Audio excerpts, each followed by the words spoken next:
Украінскай тэнісістцы забаранілі дэманстраваць шаўрон палка Каліноўскага. Пра гэта паведаміла сама тэнісістка. Нас змусили прибрати на матчі патч, який мені подарували татові побратими.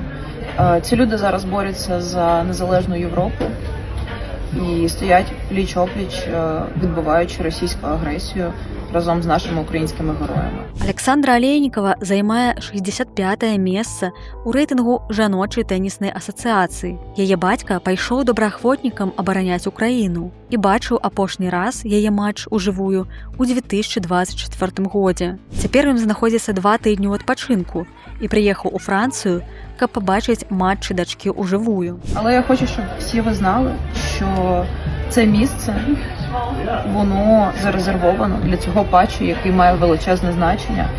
І на матчі він знаходиться ось тут, в кишенці, і він завжди зі мною. Полк Кастуся Каліноўскага складаецца з беларускіх добраахвотнікаў, якія абараняюць Украіну. Пасля пачатку паўнамаштабнага ўварвання украінскія тэнісісткі адкрыта выказваюцца пра расійскую агрэсію і адмаўляюцца паціскаць рукі расійскім і беларускім спартоўкам.